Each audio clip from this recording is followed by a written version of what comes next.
6 ենթափուլանոց շրջանը եւ ուրեմն որը տանում է ընդհանրապես պետությունների լուծարմանը, տանում է ազգերի ընդհանրապես ինքնիշխանության ոչնչացմանը, ինքնատիպության ոչնչացմանը, մարդու բնության ոչնչացմանը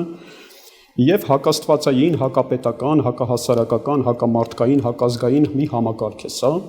մի ծրագիր է, պետությունների ոչնչացման ծրագիրն է եւ սա երկրորդ ուրեմն այս պահին մենք գտնվում ենք աստորեն այդ 6 ենթափուլանոց շրջանի երկրորդ ենթափուլում, որպեսզի պարզ լինի ձեզ թե ինչ է սպասվում առաջիկայում, 4-րդ ենթափուլի վերջում նախատեսվում է նույնիսկ այնպիսի պետությունների ինքնակամ սահմանադրություններից հրաժարում, ինչպիսիք են եվրոպական պետությունները, Միացյալ Նահանգների պետությունը, Միացյալ Նահանգները, որը ինքը օրինակ կծառայի այդ գործում եւ այլն։ Եվ այս ամբողջ այս process-ի մեջ այս պահին մենք գտնվում ենք երկրորդ ենթափուլի այսպես ասած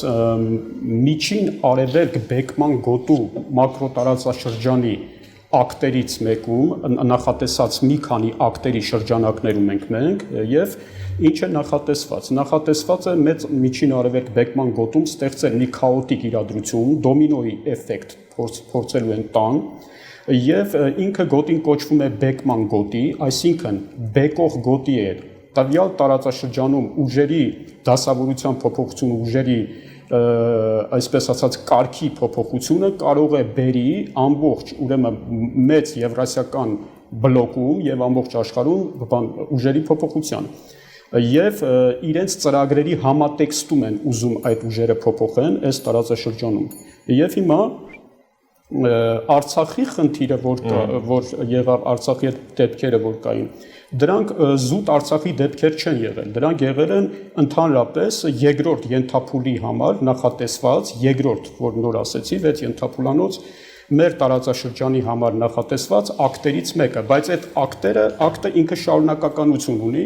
այդ ակտը վերաբերում է նաև Սյունիքի հետ կապված իրենց մտադրություններին ինչ իրական մտադրություններ ունեն այն որ հիշում եք երրորդ նախագահը որ ասաց ես պարտվել եմ հզոր ուժերի այդ հզոր ուժերը դրանք ոչ թե Ռուսաստանն Ադրբեջանն ու Թուրքիան են այլ դրանք դա